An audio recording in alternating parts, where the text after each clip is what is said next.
¿Por qué yo tengo que penalizar a un pastor que ha dado la vida por otros? Porque a lo mejor tengo una casa grande, a lo mejor tengo una piscinita. Si piscina puede tener cualquiera.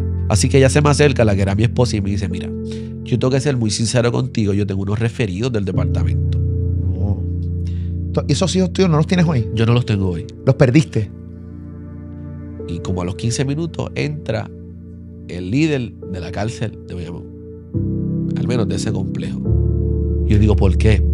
Y me dice uno de los nenes míos, me dice, papi, tú estás en la Comay, en el 4, en el 2, en los periódicos, en Primer Impacto, en Univisión Estados Unidos. Ha llamado toda tu familia. Pastor, usted está ante Dios.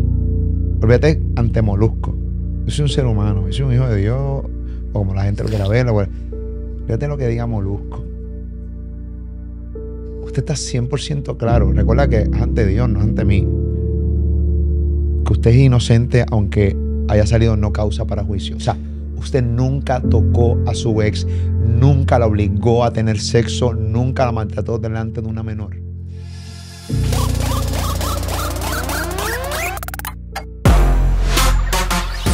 Molusco TV, gracias por estar con nosotros todo el tiempo. Acosado por hechos ocurridos el sábado 6 de noviembre de 2021 en el pueblo de Fajardo, Puerto Rico, donde pues su esposa, la esposa del pastor, presentó una querella ante autoridades luego de que supuestamente fuera golpeado por el pastor. La mujer había indicado que existía un maltrato físico tras pues, discusiones.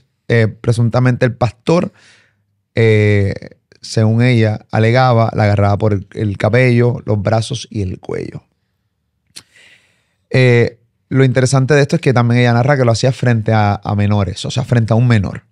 La víctima también manifestó que López Arroyo, el pastor que voy a tener la oportunidad de poder entrevistar en segundos aquí en Molusco TV, la obligaba a tener relaciones íntimas. Acusaciones serias, acusaciones que como tú las lees en una noticia, de más está decir cómo la opinión pública va a arremeter en contra del pastor. ¿Por qué? Porque no es la primera vez que vemos desde los curas, pastores, que son acusados por diferentes situaciones. Muchas veces se nos olvida a nosotros los seres humanos que los pastores y los curas y todas las personas que están, que son hombres de Dios, también son seres humanos y que también cometen 1572 errores. Obviamente voy a entrevistar al pastor que hoy está aquí conmigo, porque luego de todos estos años donde le estaban mandando el verdadero fuego, como decimos en Puerto Rico, él sale libre de todos estos cargos.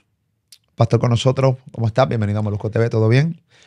Un gran honor, un gran privilegio poder estar aquí contigo, Molusco. Saludos para ti y para la gente que nos está viendo. Reinaldo López Arroyo, ¿verdad? Ese es mi nombre. Vamos a hacer un pequeño resumen, pastor. Para la gente que nunca ha escuchado a usted, este canal de YouTube, pues entra mucha gente de otros países, incluso gente de Puerto Rico que lo más seguro no sabe del caso, vive enajenado completamente. Obviamente acabamos de dar un pequeño resumen. ¿Quién es usted? Mira, Molusco, Reinaldo López, aparte de ser pastor, es un joven empresario, criado por unos abuelos conservadores, que tenían su empresa, su negocio, una familia trabajadora, luchadora, con un buen nombre. Nacido vaquero en Bayamón, criado cariduro en Fajardo. ¿Y qué te puedo decir? Un joven que ha dado su vida por llevar un mensaje. Porque nosotros los pastores somos mensajeros de un mensaje. Quien origina el mensaje es Dios. Y nosotros somos las personas que recibimos el mensaje y lo impartimos a la gente. Y la gente lo recibe.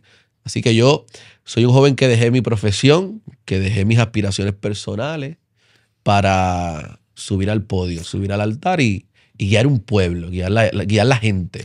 ¿Vives de la fe? Quien diga que viva de la fe te va a mentir, porque la fe no deja tanto dinero como lo que la gente piensa, Molusco. ¿No? No. ¿Ser pastor no deja billetes? Ser pastor yo creo que deja más situaciones y más problemas de salud que lo que tú te imaginas. Pero no deja dinero. Lo que pasa es que si yo te digo que no deja dinero, te miento. No lo podemos decir que como que deja dinero. Lo que pasa es que acuérdate que nosotros dirigimos, mira, la iglesia es como una empresa. Nosotros para poder reunir la gente hay que pagar un alquiler, hay que pagar luz, hay que pagar agua, hay que pagar empleados, hay que pagar servicios, hay que pagar los servicios que se le dan a la gente. O sea, a veces la gente tiene una perspectiva de la iglesia como que la iglesia es solamente un negocio. No, la iglesia no es un negocio. Y créeme que no hay tanta gente como para que tú la convences. El problema de esto es que hay gente que cree, mira, toda esa gente que está sentada ahí están hipnotizadas. O sea, y no es la verdad, tú sabes, a la iglesia van gente profesionales, gente culta, gente, abogados, empresarios que no van a un sitio solo por dejar dinero allí para que alguien se haga rico. Sí, pero hay que también entender a la gente, y esta es mi opinión, ¿no? Yo no hablo por la gente, yo hablo por mí.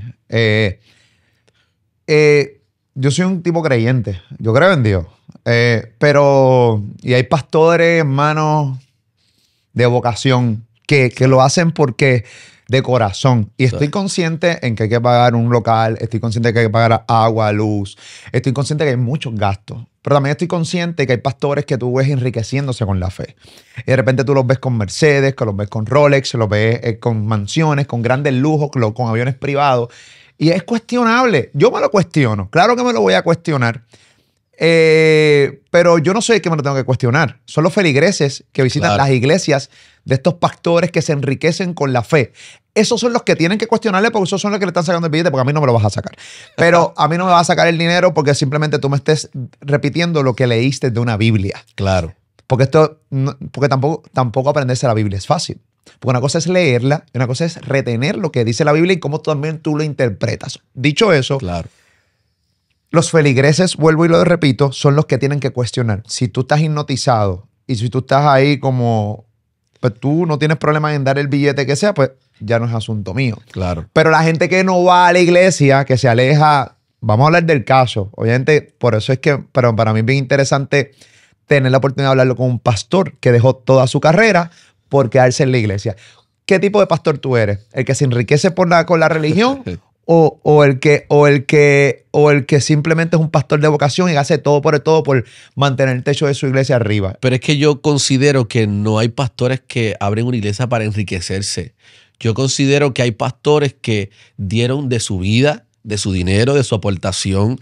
Porque tú sabes lo que es abrir una iglesia. Mira, tú abres una iglesia, abres un local y llegan 4 personas. Y tú estás 5 años con 4 personas, dando de tu sueldo, dando de lo tuyo. O sea, para tú poder retener 100 personas escuchándote por 3 horas, tú sabes lo que hay que prepararse emocionalmente, físicamente. O sea, yo estoy claro en eso. Yo considero que hay pastores que le han dado su vida a Dios, que en el proceso las iglesias tienden a crecer y se les remunera al pastor, porque hay gente que cree que el pastor solamente está para predicar. No, el pastor no está solamente para predicar, Molusco. Mira, el pastor se levanta de madrugada a atender su familia. Se va a trabajar muchas veces en un trabajo secular.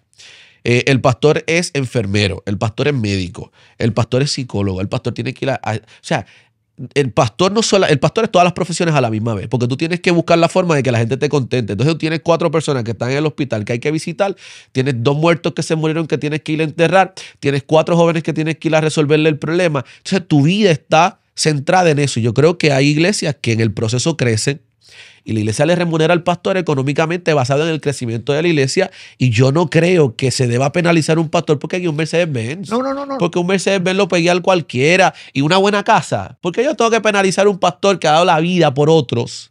Porque a lo mejor tengo una casa grande, a lo mejor tengo una piscinita, si piscina puede tener cualquiera. Entonces, es como lo vemos, se penaliza porque es pastor. Se penaliza porque no, son los chavos de la iglesia. Pero es que cuando tú le dejabas los chavos al dueño de la barra, el dueño de la barra iba en un Mercedes y entonces te daba una cerveza para que te embriagara, tuvieras problemas matrimoniales, para que fuera lo peor, el peor ser humano. Entonces no se critica eso, no, pues es un negocio. Eso está bien. Igual que al que vende cigarrillo, igual que al que vende droga. No, eso está bien. Entonces, ¿por qué tenemos que penalizar a un pastor? Porque a lo mejor diga, pues mira, yo trabajo, me remuneran en la iglesia por el trabajo que hago, porque la Biblia lo dice, que el obrero es digno de su salario y quiere tener un Mercedes-Benz. Si Mercedes-Benz lo tiene cualquiera. Y hoy día, como está la cosa, todos los dealers le dan carros a todo el mundo. ¿Sabes? Yo creo que no se debe penalizar un pastor porque pueda tener... Yo conozco muy pocos pastores con avión, créeme. Porque tengo un Mercedes, porque tengo una casa, porque viva bien. Porque yo creo, vuelvo y te repito, que hay pastores que guían un Mercedes-Benz y tienen problemas del corazón porque tienen que lidiar con los problemas suyos personales y los problemas de la gente. Un cura hace lo mismo con un salario mínimo. es psicólogo, va a hospitales, se levanta a las 5 de la mañana, hace ejercicio y esto no es un debate de religiones, porque si hay algo que yo detesto y algo que para mí divide completamente a nosotros los seres humanos de Dios y que nos alejas de Dios, es esta división entre religiones y doctrinas. Completamente, para mí, innecesario. Cierto. Incluso el padre de la iglesia que yo voy, saludo al padre Pipo, me dice, yo no tengo problemas, pero para nada, con pastores, con ninguna doctrina, con ninguna religión. Al final del día, después que siga a Jesús y que siga los caminos del Señor, para mí eso es más que suficiente. Eso es el padre de la iglesia que yo voy. Claro. Pero obviamente, yo no es que yo me cuestione, y yo sé que hay gente de tu iglesia viendo esta entrevista. Claro. Y yo no estoy hablando yo no sé qué casa tú tienes, yo no sé qué carro tú tienes, yo no sé nada de ti.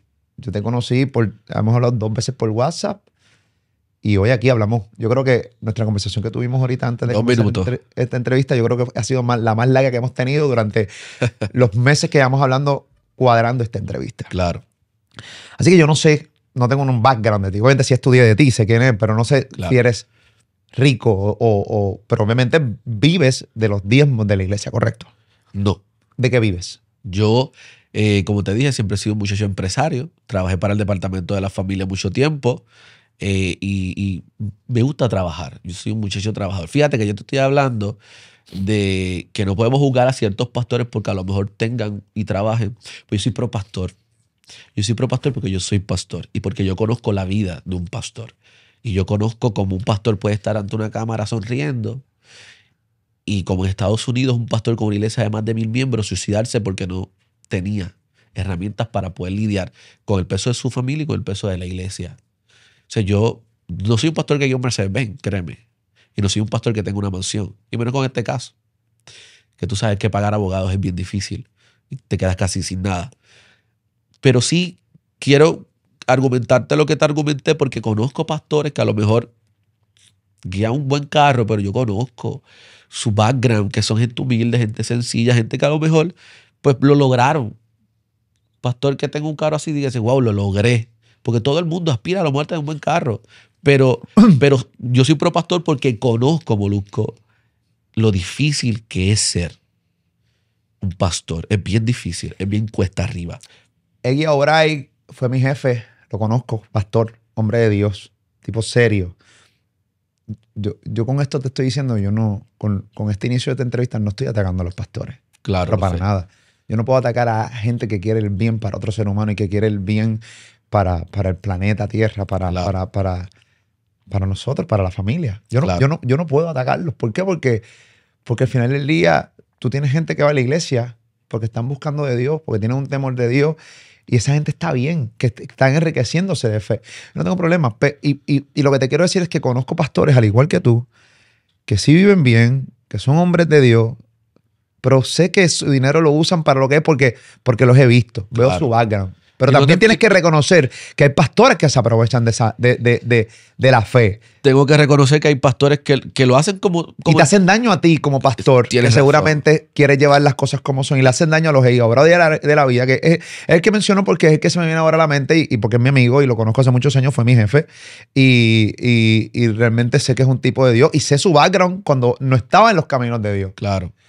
Y este pana, Dios lo salvó y se hizo pastor. Claro. Y yo digo, anda, o sea, para mí, o sea, cuando yo veo esas transiciones, digo, wow, sí. Esto sí es un testimonio. Para que la gente no venga con la estupidez. Ah, espérate, Molusco quiere crear conflicto. No. Molusco tiene preguntas y Molusco obviamente es entrevistador y tiene dudas y quiere entrar en una conversación. Claro. Sin conflicto, una conversación normal. Tú sabes que podamos intercambiar palabras. Mira, vamos a hablar de la Biblia. Yo quiero decir que la Biblia es regla infalible de fe y de conducta. La Biblia no es un libro que escribió un ser humano por el intelecto humano. La Biblia es un libro que son las palabras de Dios que están intrínsecas en ese libro. La Biblia dice que cuando Jesús vino a la tierra, habían un grupo de religiosos que se lucraban. Eran los fariseos y eran los escribas. Y vivían como ricos y vivían bien. Y eran tipos que tenían una vida extraordinaria. Y Jesús viene a traer una modalidad de un mensaje de reino que no tenía nada que ver con las riquezas humanas, sin dejar afuera la importancia de lo económico. En ese sentido, la Biblia dice que cuando Jesús predicaba, ponía una cesta para pedir ofrenda. Porque Jesús sabía que no podía mantener 12 discípulos, 12 apóstoles que vivían con él sin dinero. ¿Cómo se pagaban los botes para los viajes? ¿Cómo se pagaba la comida? ¿Cómo se pagaba el hospedaje? ¿Cómo se les daba a las viudas? ¿Cómo se pagaba? Jesús sabía que era con dinero. Por eso Jesús tenía un tesorero que se llamaba Judas. O sea, Jesús mismo reconoce que aunque... Es más, Jesús tenía casa. La Biblia dice que Jesús tenía casa cuando Jesús llegaba a su casa. Porque hay mucha gente que dice, no, porque Jesús no habla o Jesús no enseña de dinero. Sí, Jesús enseña de dinero. Así que yo no te quiero decir con esto que sí es legal que los pastores se enriquezcan. Yo no creo que un pastor deba enriquecerse con la fe. Yo creo que un pastor debe enseñar sobre esto y al pastor no se le debe juzgar si enseña esto o si pide para la obra o para mantener a otro o para mantener su familia. Porque yo creo que un pastor que está a tiempo completo, hay gente que dice, no, los pastores pueden trabajar. Yo trabajo y trabajé por mucho tiempo. En el departamento, trabajé para el gobierno, tuve mis propios negocios. Y yo te puedo decir que con negocio y trabajando, mantener una iglesia y mantener los que visitan la iglesia es bien complicado. Sí, yo lo puedo entender, yo no tengo problemas con eso. Y con eso te digo, no, pero te lo digo porque hay gente que está en la casa que puede estar diciendo, no, lo que pasa es que yo no creo que los pastores pidan dinero. O los pastores, todo es dinero, o todo es dinero, o todo es esto, o todo es lo otro. Y por eso también te digo que no juzgo al pastor que pueda guiar un buen carro, pueda vivir en una casa. Yo, como te dije, yo lo hago por ellos. Porque conozco pastores que lo hacen. Pero yo no guío un Mercedes ni vivo en una mansión. Sí, pero en el caso de Jesús estamos hablando de que lo hacía, pues, mano, sí, pero él seguramente tiene una casa, pero no tiene el mega castillo. Tú sabes lo que, Claro, tú sabes lo que yo te quiero decir. Te entiendo. Porque un pastor tiene que tener una casa, tiene que tener un lugar donde vivir, tiene que tener un carro. Y un Mercedes, la percepción errónea también de la gente que nunca ha tenido un Mercedes y un BMW, que entiendan, porque también sé a lo que tú te refieres. Claro. Porque una cosa es tener un Mercedes normal que puedas pagar incluso hasta $500, $600 porque lo compraste usado, de segunda o tercera del mano. año que vale 300,000. Claro, o una G-Wagon ahí de paquete que vale más de $300,000 es distinto. Pero entonces es distinto. O sea, él tiene una casa porque tiene que vivir en una casa, pero no es una casa que tenga 10 cuartos. Tú sabes la diferencia en la pero es que yo no conozco, pero vuelvo y repito, yo no conozco. Está bien, pero no estamos hablando de los pastores de... Yo no me Mira que yo conozco muchos pastores. Pero yo no me estoy poniéndolo nada más. No me suscribo solamente a pastores de Puerto Rico. Claro. Es overall, porque o sea, hoy día con las redes sociales tú puedes ver tantos pastores con mega estadios.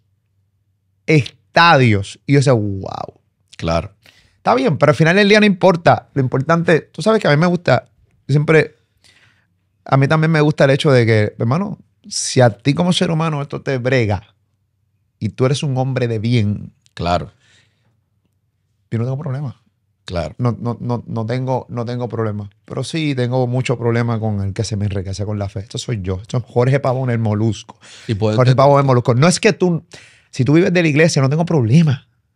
Porque estás dedicando de tu vida a Dios y a esos panas que están yendo de salud. Pero lo que te estaba diciendo es eso. O sea, no tengo problema. Porque sí, pues tienes que vivir. Pero nada, ya yo entendí lo que tú quisiste decir. Y nada, yo voy a seguir pensando lo mismo y no pasa absolutamente nada. Aquí la idea para mí siempre es que queramos hacer el bien. Yo creo que todo gira dentro del respeto. Toda persona que quiera...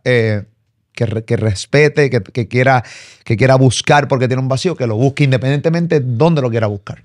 Quiero, antes de continuar, decirte que al fin y al cabo yo pienso igual que tú, ¿sabes? Yo, en ese sentido, yo pienso que pueden haber, pero estoy siempre queriendo buscar que la gente justifique siempre el ministerio del pastor. Porque acuérdate que dicen, este es pastor por esto. O este es pastor porque quiere tener esto.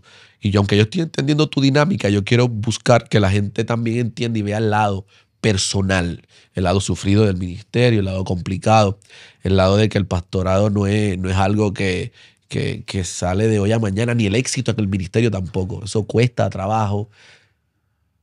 Eso, la gente sabe cómo es sobrellevar la vida. No, yo lo sé. O sea, ser pastor no es fácil. Bien complicado. Es bien complicado y yo lo respeto. Yo no soy hater de los pastores. No, yo sé que no. Yo soy un tipo que... Pero aprovecha tu medio para decirlo. No, pero por ejemplo, yo soy amigo de Héctor Delgado, Sí. que es pastor. Te mencioné, yo tengo un montón de amigos. Claro. Y incluso ellos trabajan aquí dentro de esta plataforma. Claro. ¿Entiendes? O sea, colaboramos. Pero no tengo problemas, porque son hombres de fe, hombres de Dios. Y yo no tengo problemas, pero para nada con eso. Claro. Yo creo que la gente ya entendió, porque si no, si vuelvo a lo mismo, voy a regresar a lo mismo. Mi problema es solo uno. Y Claro. ya todo el mundo lo sabe. Pero reconozco que los pastores son necesarios y el trabajo que hacen la gran mayoría de ellos. Y sé que es difícil bregar con tu problema personal y bregar con los problemas de otros. O sea, Claro. es una carga emocional intensa, increíble. Te convierte hasta en consejero matrimonial. Consejero de todo. De todo. Entonces, esto yo lo reconozco. La primera llamada no es al 911. Al pastor. Es al pastor. Se murió, llama al pastor. Sí. Se cayó, llama al pastor. Llama al pastor. Perdí mi trabajo, llama al pastor. Llama al pastor. Sí. Tengo problemas, llama al pastor. Entonces, tú estás todo el tiempo, mira. Terminas aquí, termina acá, termina aquí, termina acá, termina aquí. Okay. O sea, llega un momento donde uno tiene que también saber poner todo en su sitio. Vamos al caso. Al caso que te hizo famoso en todo Puerto Rico, porque ya tú eras famoso. Te conocía la gente, por lo menos en el área donde tú tienes tu iglesia. Y yo seguí el caso, mi plataforma siguió el caso. Pusimos cada una de las noticias que ocurrían. Yo leía los comentarios, cómo te acababan y cómo ya, sin tan siquiera el caso verse, ya habían tirado el mallete en mesa y tú eras culpable para casi todo Puerto Rico.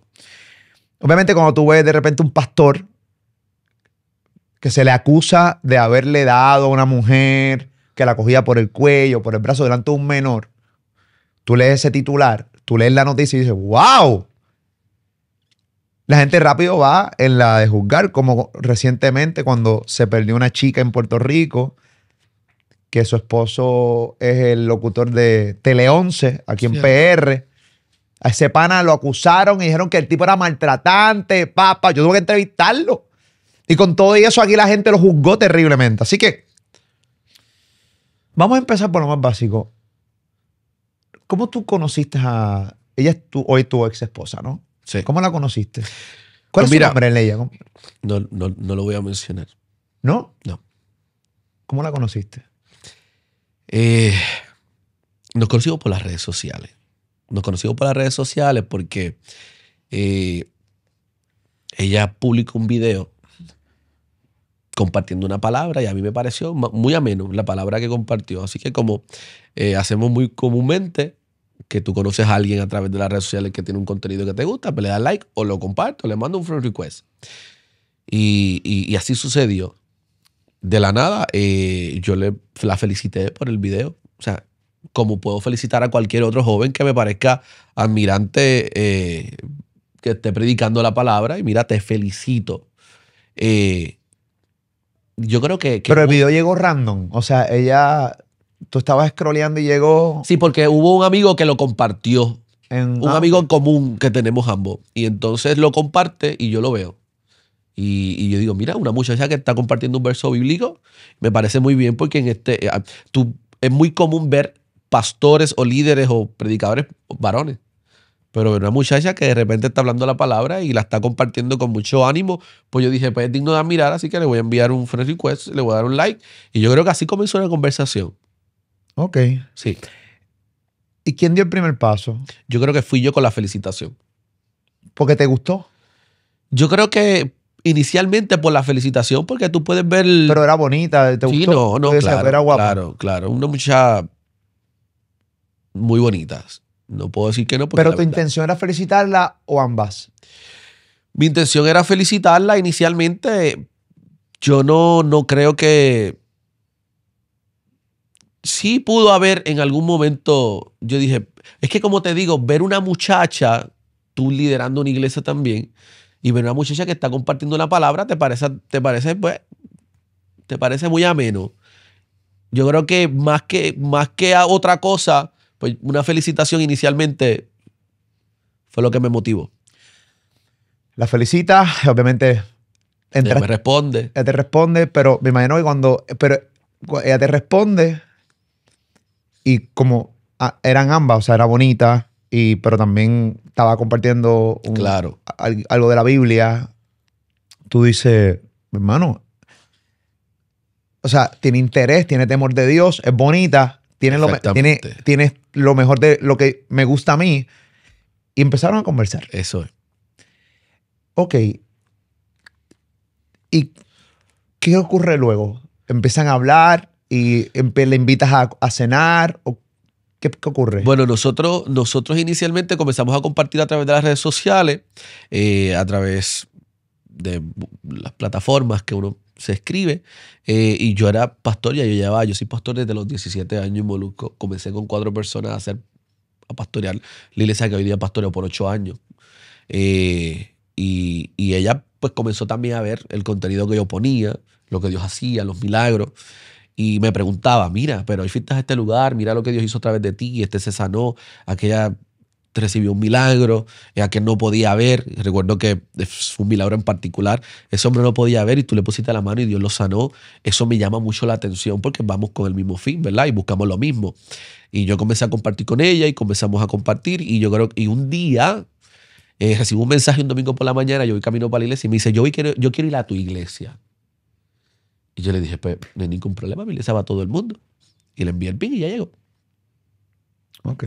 Cuando yo la vi de lejos, que ella llegó, que se parqueó, que llegó a la iglesia, nos saludamos. Ella vino directamente a mí y me dio un abrazo sin conocerme.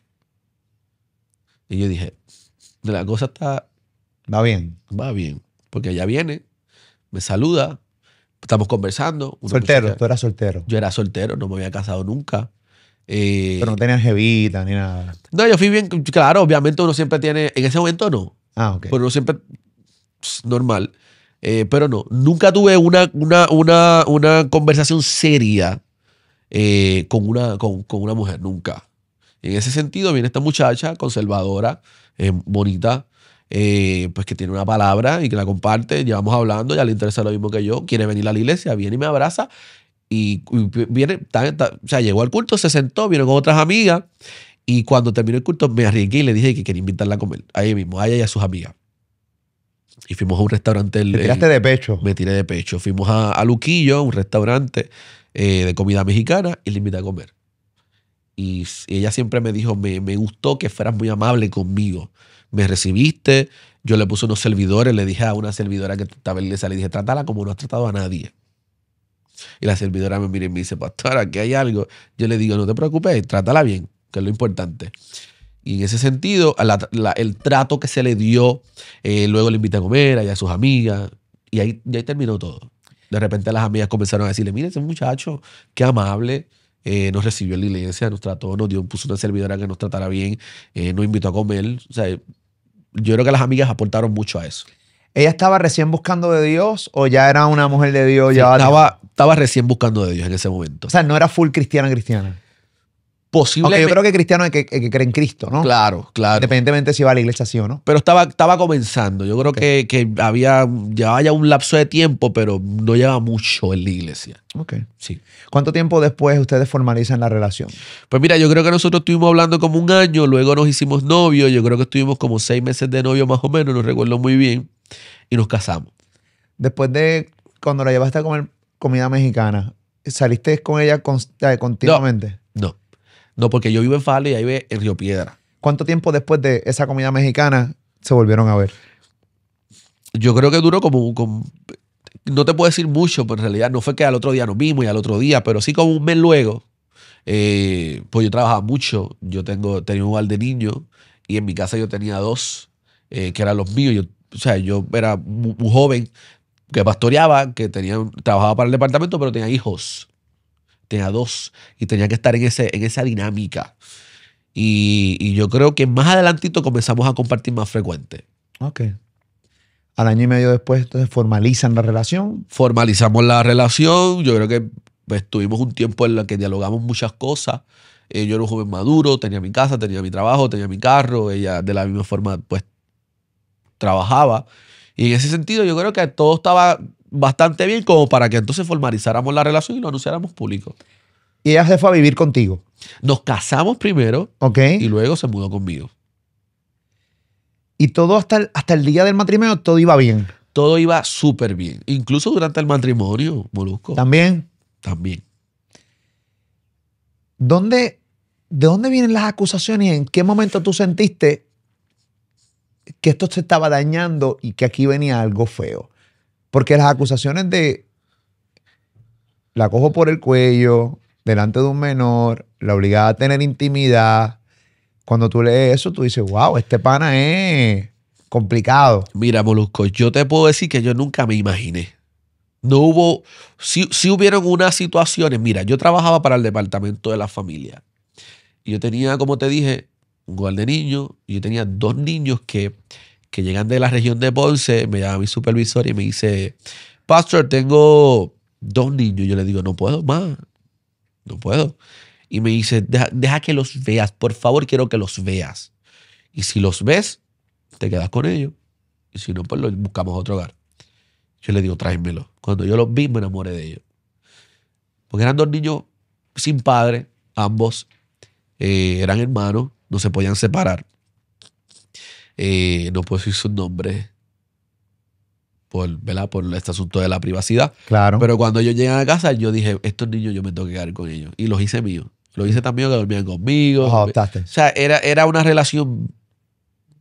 Entonces, el departamento de la familia, Molusco, cuando tú vas a traer una persona a tu casa o a tu núcleo, el departamento investiga a esa persona.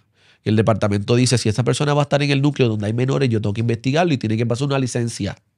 Un proceso para que se licencie a la persona.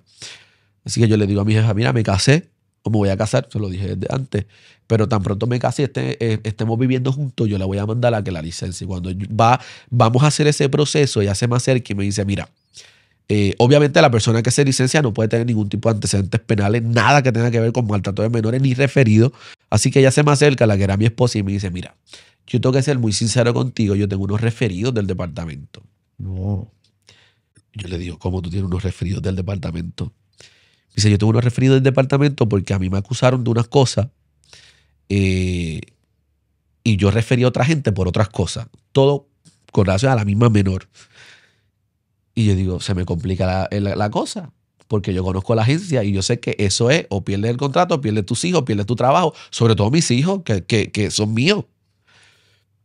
Y yo a mi jefe le digo, mira, yo tengo este problema. Y me dice, tienes que resolverlo ya. Porque cuando tu licencia se agote, sabes que estás entre la espada y la pared. Y te pueden remover. Y me puedes remover mis hijos. Claro. Y en ese momento yo me escandalizo porque yo eso no lo sabía antes de casarme, Molusco. Y entonces... ¿No? Y empezás a sentir que empiezas a cuestionar y entonces sientes que ni la conoces. Siento que... Entonces yo digo, pero ¿en qué parte de nuestra convivencia como novios tú me ibas a decir eso? Porque tú sabes que yo trabajo con menores. No, porque lo que pasa es que entonces no podía, porque me iba a sentir mal, porque ¿qué ibas a pensar de mí? Yo lo mismo que pienso ahora. ¿Y de qué eran esas acusaciones que ella tenía? Yo no puedo dar muchos detalles sobre eso, pero son unos asuntos privativos, pero sí había unas acusaciones que Eran serias. muy serias, demasiado serias. O sea, que nunca pudieron borrar, nunca pudieron limpiar, No, nunca porque pudieron verificar nada. estaban en curso esas investigaciones. Había una investigación pendiente que era sobre una apropiación ilegal, había otra sobre unos actos lascivos, un referido a un familiar. Wow. Y yo me escandalicé, así como tú te acabas de escandalizar. Y yo me escandalizo y le digo, ¿y en qué parte yo iba a saber esto? Porque yo, ¿sabes? Y yo le digo a ella, bueno, esto hay que resolverlo. Entonces mi supervisora me dice, tú tienes que resolverlo, tienes que ir al tribunal, tienes que buscar la forma de que eso se aclare. Así que yo le dije, esto lo vamos a resolver. Y ahí yo creo que ese fue el tópico para que hubieran en nuestra casa, en nuestro matrimonio, fricción. Ahí empezó todo. Ahí empezó todo, porque la persona a quien ella le hace el referido es familia de ella. es familia de ella. Entonces en el proceso, pues obviamente hubo una apropiación ilegal y hubieron unas cosas que sucedieron que tenían que ver con ella, con su persona, con su integridad física y la menor. Porque la menor estaba presente cuando eso ocurre. Y la policía interviene la gente de... Y en ese particular, pues entonces yo comienzo a preguntar. Y yo voy al tribunal, me cercioro, y mi idea principal, Molusco, era resolver ese problema. Se fuera enredado quien se fuera enredado. Porque si hay un referido que tú personalmente haces contra un familiar y no está resuelto, vamos a resolverlo. ¿Y qué pasó? Y yo creo que inicialmente ella pretendía resolverlo conmigo. Digo, vamos a hacerlo porque ¿verdad? mi menor, mi hija es el primero. Pero hubieron Sí, porque ella tenía una hija y más los hijos que querían adoptar. Exacto. Pero hubieron, yo creo que unos segundas y terceras personas que eran los que no querían que eso sucediera. ¿Quiénes? No familiares.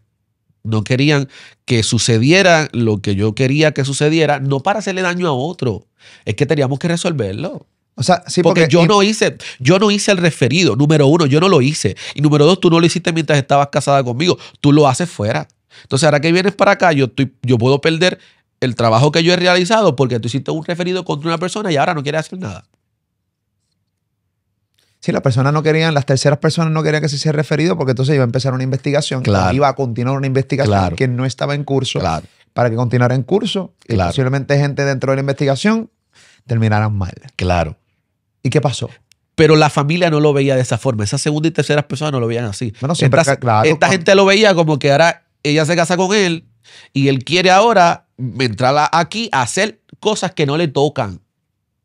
Pero no es que a mí me tocaban, a mí no me interesa la vida de otros, Moluca. A mí me interesa la mía. ¿Te estaba afectando, Ale? Me estaba afectando a mí, estaba afectando mi trabajo, mi iglesia, mi salud mental, mi salud emocional y mi trabajo. Y sobre todo mis hijos que vivían conmigo, que yo los considero mis hijos, son mis hijos. Y cuando esas terceras, esos hijos tuyos no los tienes hoy, Yo no los tengo hoy. los perdiste por culpa de que no se pudo resolver lo de referido. Sí, porque llegó un momento donde hubo tanta fricción que yo oré a Dios y determiné por mi familia, por la nueva. Por tu esposa, que ya no es tu esposa. Y llamé a mi supervisora y le dije, es muy difícil para mí hablar esto porque lo recuerdo como hoy la llamé y le dije, jefa, necesito que remuevan los nenes. Me dice, ¿cómo? ¿Cómo tú los vas a remover? Esos son tus hijos. Tú los has tratado, muchachos, esos nenes duermen contigo, el menor duerme aquí. Y yo lo tengo y lo tongoneo y los otros no quieren dormir en el cuarto porque quieren estar todo el tiempo pegados a ti. Y tú piano te piden, piano le das, le pides esto, que incluso la jefa mía me regañaba, me decía, tú no puedes hacerlo porque hasta que no lo adoptes no son tuyos. Entonces, siempre y cuando tú hagas ese lazo afectivo, si los adoptan antes que lo hagas tú los pierdes y eso es un proceso emocional en contra de los niños. Pero yo le decía a mi jefa, pero es que yo no puedo vivir como que ellos están enajenados de mí. Son míos y yo quiero adoptarlos. Obviamente no los pude hacer en ese momento porque había un proceso en el tribunal pendiente del tribunal con los verdaderos padres de los niños. Pero me enfrenté con esta situación y yo llamé a mi jefe y le dije, quiero que me remueva los nenes. Y ella me dice, yo no puedo hacerlo. Yo le digo, tienes que hacerlo. Y le di un la. Y le dije, yo no puedo tener más fricción en mi casa porque yo tengo yo me acabo de casar. O sea, yo tengo un ministerio, todo el mundo me conoce, todo el mundo celebró la boda pasó hasta por televisión. O sea, la gente celebró esto. Y yo ahora tengo este problema. Yo elijo, oré a Dios para que me diera la fuerza y yo elijo por mi esposa y elijo por su familia. Séme honesto. Le pides a Dios. Escoges por tu esposa. Te remueven los niños. Hoy ya sabes el desenlace. Se supone que no se le cuestione a Dios. Claro. Pero somos humanos y muchas veces le cuestionamos Sí. a Dios y le reclamamos. Sí. Y hasta le peleamos muchas veces. Sí. ¿Por qué hiciste eso? ¿Fue tu caso? Sí, yo cuestioné a Dios muchas veces. Yo cuestioné a Dios en muchas ocasiones porque cuando tienes una vida que tú la vas llevando más o menos, porque uno no es perfecto, pero tú la vas llevando más o menos como tú quieres y tienes unas aspiraciones y has logrado esas aspiraciones y de repente tú tienes un problema como este, es normal cuestionar por qué, en qué fallé, qué hice, qué no debía haber hecho. Si tú me preguntas, oye, si hubieras elegido entre uno u otra, yo hubiera elegido igual. ¿Tú sabes por qué? Porque cuando tú te casas con una persona, la Biblia dice que dejan de ser dos para ser una. Entonces yo negaba mi matrimonio por estos niños que los amo con todo mi corazón, me estaría negando yo mismo. Porque ya no somos dos, ahora somos uno. Y entonces la idea de tú vas a tener más hijos, vas a concebir, esa es tu esposa ahora, tienes una niña de por medio, una familia nueva, date la oportunidad. Yo lo sufrí, pero lo elegí. El problema entra en ese proceso de cuestionamiento. Ahí es donde entra el proceso. Porque cuando yo entrego mis nenes y cierro mi hogar y todo lo que tengo como proyecto de niño, yo entro en un proceso emocional bien cuesta arriba. Y yo digo, ¿qué yo hice? Cuando yo le dije a mis nenes, preparen las maletas porque se van de vacaciones y los vienen a buscar, ellos estaban contentos hasta que vieron a la TS que está a cargo de ellos originalmente con la boba negra del departamento de la familia. El grande me dijo, nosotros no nos vamos de vacaciones. Sabía ya. Nosotros nos vamos. Y eso es muy confrontativo y a lo mejor tú dirás, ¿y cómo lo sabían? Porque son niños que han corrido 20 hogares ya y saben cómo funciona el proceso. Y eso me desgarró la vida. Y ver el pequeño llorando, gritando. El hogar para donde ellos iban creo que era para Isabela, bien lejos. Y él estuvo 3 horas, 2 horas y media llorando sin detenerse. Desde que se fue de mi casa hasta que llegó al hogar nuevo. Sin detenerse. ¿Tienes contacto con ellos? No me lo permitieron. No me lo permitieron porque el lazo emocional de ellos y yo era tan fuerte que si ellos no regresaban, seguir en comunicación iba a ser muy negativo para ellos, según la percepción de los superiores míos. No iba a ser muy positivo. Y eso yo lo sufrí. Y en ese proceso que yo no pude tener comunicación con ellos y en ese proceso que yo sé cómo se fueron y ver sus cosas en casa, pero no se lo pudieron llevar todo, yo entré en ese proceso de confrontarme a mí mismo. Y yo dije, ¿qué yo hice? Y llegó un momento donde yo, a pesar de que no tenía mis hijos, yo dije, yo voy a hacer lo correcto. A lo mejor no por ellos para tenerlo, pero sí por la que queda aquí. Y yo dije, lo vamos a hacer. Yo lo vi injusto. A pesar de que lo decidí yo, lo vi injusto. Y yo dije, nosotros lo vamos a hacer por el mejor bienestar. Si eso pasó, que pague quien lo hizo. Cualquiera de las dos decisiones eran decisiones duras. Muy dura, muy complicada. Ok. Los niños se van de la casa. Los desalojan. Te los quitan. Sí. Por los problemas. O sea, votaste por tu esposa. Sí. Creíste en tu esposa. Sí. Me voy con ella all in. Sí.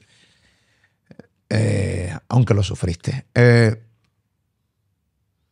Ya había como un asterisco en tu relación. Porque cuando te enteras de cosas que no sabías, es como, wow, ya tengo que, o sea, quiero seguir confiando en ti, pero esto es bien complicado.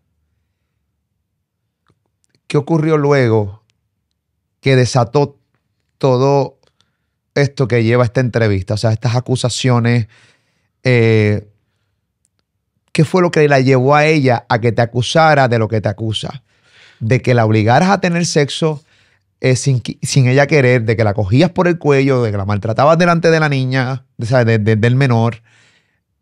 ¿Qué fue? O sea, obviamente saliste inocente. Pero, ¿qué pasó? Necesitamos saber porque todavía es la hora que hay gente que dice, eso fue que pagó dinero para que saliera por la puerta ancha. Si yo hubiera pagado, Cosculluela también hubiera podido pagar. Y tiene muchos millones más que yo. Que yo no tengo millones ni tengo nada. ¿Cuánto dinero gastaste en tu defensa? Mucho más de $60,000 en defensa. La gente que dice que yo... Perdiste $60,000 y perdiste 2 niños. Y perdí muchas cosas más. Porque $60,000 no salen del bolsillo, así contado.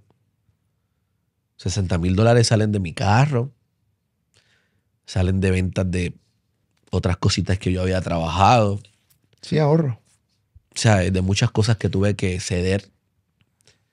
De ahí sale eso. Sale de un préstamo para poder completarlo, que lo estoy pagando todavía. ¿Qué la llevó a ella a acusarte de esto? Mira, yo lo que creo es que después de yo haber cedido. Pero hubo una acción de algo, hubo una discusión, un manoteo. No, nunca. No hubo nada. Nunca. ¿Tú nunca la cogiste por el cuello? ¿Nunca la obligaste a tener sexo? Nunca. ¿Nunca maltrataste delante de la menor? Nunca. ¿Y por qué ella te acusa? Y vamos a ir a eso, porque ahora quiero ir bien profundo a lo que se dilucidó en el tribunal, que esa es la verdad. Yo lo que creo es que a pesar de que yo cedí, de que yo dije, no hay ningún problema, vamos a dejar los nenes míos, vamos a dejar mis aspiraciones, vamos a dejar lo que yo creo que es correcto y vamos a hacer lo que dices tú, para que tú te sientas bien, para que tú estés contenta, para que tú estés muy... Yo llegué a un momento que yo tuve eso mismo, un proceso entre Dios y yo donde yo dije, a pesar de todo, yo creo que no es justo. No es justo para mí, no es justo para nadie, porque si fue así, que pague.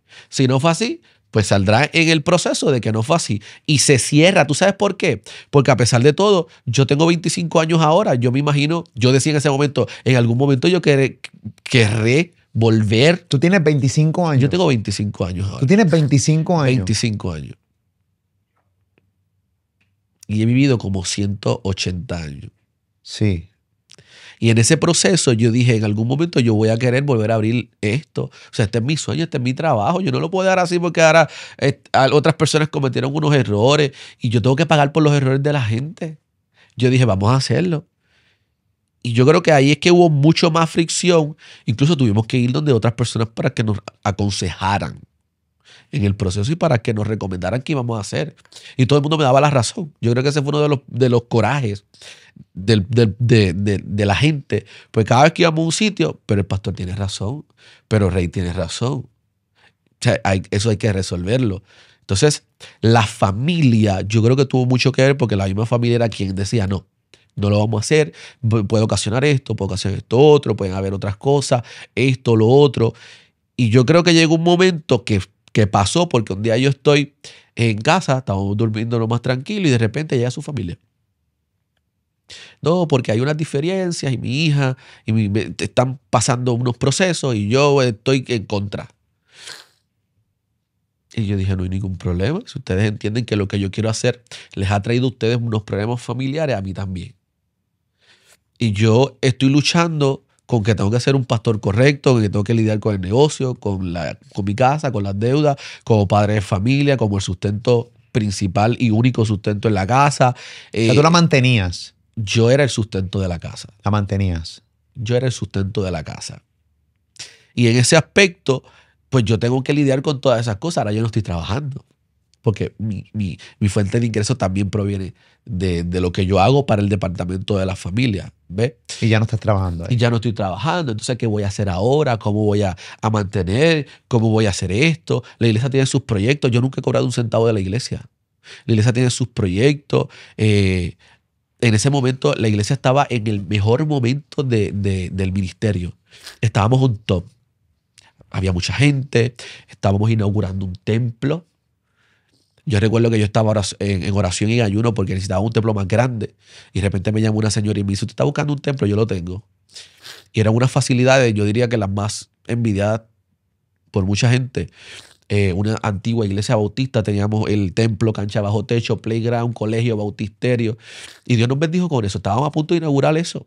Teníamos programas de radio, teníamos buen rating los domingos a la 1 de la tarde, teníamos auspiciadores, programas de televisión, las redes sociales, teníamos los negocios. Todo eso se fue. Estábamos trabajando todo. Todo eso se fue. Y todo se fue. De un momento a otro todo se fue. ¿Dejaron de ir personas a la iglesia cuando lo acusaron? Sí, claro. ¿Cuánta gente abandonó la iglesia? Mucha. ¿Cuántas? No te puedo decir una cantidad, pero mucha gente. Decenas de gente. ¿Hubo cultos vacíos? No hubieron cultos vacíos. No lo hubieron porque yo siempre en mi proceso, yo consultaba con líderes lo que me estaba pasando. Yo creo que hubo un sector de la iglesia que sabía lo que yo estaba pasando. Y cuando mis hijos nos dejaron de ir a la iglesia, la gente preguntaba por qué. Y yo con los más cercanos le explicaba la verdad y con otros trataba de ser un poco parco. Pero en ese sentido, la gente sabía lo que estaba pasando. Y esa gente se mantuvo firme. Nunca hubieron cultos vacíos, pero obviamente la asistencia menguó. Cuando te arrestan, que Sí. tú ves el macho, las fotos cuando te arrestan que te dicen por lo que te están acusando, ver las fotos, que es la foto tradicional, el mocho donde tú estás con la cajita del caso, o sea, así. ¿Qué pensaste? Mira, Molusco, yo estoy en la iglesia. Yo le envié a los muchachos de producción un video de un profeta que 2 semanas antes vino de Argentina y me dio una palabra. Y él me dijo, pastor, yo veo el número 7 y veo el mes de noviembre. Y yo veo que hay un proceso que tú vas a pasar y mira las palabras clave. Él me dijo, Dios va a liberar del proceso a tu iglesia y te va a liberar a ti. Dios va a tener cuidado de tu iglesia y de tu ministerio. Y yo me indigné con el profeta. Y dije, ¿por qué el profeta dice yo voy a pasar un proceso y él me va a preservar a mí y a la iglesia? Y no a mi familia, yo tengo familia. Más adelante pues entendí. Y él me dice, yo veo el 7 y veo el mes de noviembre. Yo no sé qué significa eso, yo no sabía tampoco. Y yo estoy el 6 de noviembre, sábado por la noche, viendo los trabajos que los jóvenes estaban haciendo en la iglesia para el domingo por la mañana en el templo nuevo. El 6 de noviembre, yo no me acordaba de la palabra que me había dado el profeta Hernán Acosta, un hombre de Dios extraordinario, que viene de Argentina a darme esa palabra. Y en ese momento yo estoy en la iglesia y me llaman. Eran como las 11 de la noche. Y yo contesto, a pesar de que era un número que no conocía. Bendiciones. Y me dice, habla el pastor Reinaldo López. Yo sí, él habla. Me dice, mire, nosotros lo estamos citando para que usted venga al cuartel general de la policía en Fajardo, el 6C, lo llaman el 6C. Y yo, ¿por qué? Me dicen, su esposa está aquí. Nosotros queremos que usted venga. Yo me puse frío y yo dije, se metió en un problema. Pero ¿y ustedes están separados? Sí. Sí, porque ahí es donde está la historia de que viene la Familia se mete a decir que estaban preocupados por la forma en que había fricción por ese tema en particular. Sí, la fricción de... Esto es sencillo, que fricción porque tú querías darle para adelante ese caso. Y ellos no querían. Ellos no querían. Porque era un familiar en común de ellos. Sí, común de ellos, porque ella acusó a un familiar y no querían que metieran preso el familiar. Exactamente. O sea, dañar al familiar. Exactamente. Eso creó fricción, hubo una separación. Exacto. Ese día yo le digo a ella, porque yo sabía más o menos para lo que venían. Uno sabe. Y ese día yo le digo a la que era mi esposa, mira, yo voy a salir y vengo ahorita. Y me dice, ¿para tú vas? Yo le digo, yo voy a salir y vengo ahorita. Me dice, ¿pero para dónde vas? Y yo le dije 3 veces, le dije, yo voy a salir y vengo ahorita. Salí por la cocina, fui al garaje, me monté en el carro, me despedí de su familia. Hola. Incluso yo los ayudé porque la batería del carro de ella estaba dañada y ella me dice, ven para que me ayude. Y yo le puse la batería, una batería nueva, lo arreglamos y le dije, voy a almorzar, vengo ahorita. Cuando regresa ya no estaba. Y yo dije, no hay ningún problema. El día que te llaman del cuartel. No, eso fue como una semana antes de que me llamé al cuartel. O sea, me estás hablando del día que ya no estaba. Que ya no estaba. Nos separamos. Ella se va. Y en ese sentido, que ella se va, yo dije, bueno, está bien, señor. Yo no voy a